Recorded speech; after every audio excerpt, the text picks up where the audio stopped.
Anthony Bailey out for answers. Anthony?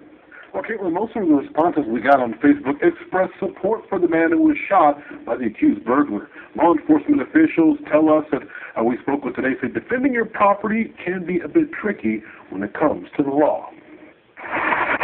Everybody's like trying to break into houses and stealing and break-ins. I mean, even when people are there. That was the aunt of the East Bakersfield homeowner shortly after her nephew put several bullets in a man that broke into his house on East Frontage Lane. They have been watching out because somebody tried to break in last week. Earlier this year in Northeast Bakersfield, another resident shot someone breaking into his neighbor's house.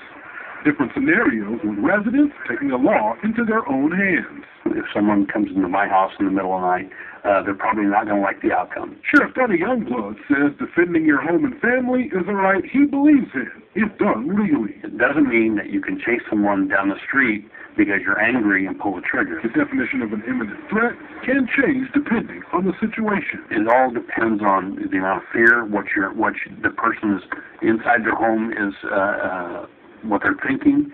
It just like an officer, it depends what they may have said. If someone's outside your door and they're screaming, yelling, "I'm going to come in and kill you," and they start kicking your door in, I'm not going to wait till they get in and get a hold of me. And the growing number here in Kern County are following suit.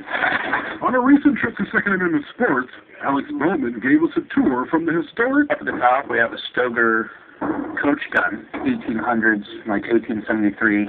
To the more current and home protection. This is a Glock 23. Bowman says in the past year, the number of people buying guns for home protection have been on a level with those buying for sport. He says when it comes to buying a gun, two things are important: the right fit and safety.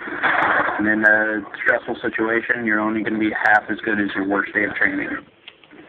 All right, Sheriff Youngblood went on to talk to us about their response time, saying although the population has doubled since the mid-'80s, the number of deputies on the street still remains the same. He also went on to point out some internal improvements they've made to free up deputies for urgent calls. Kurt? Thanks, Anthony.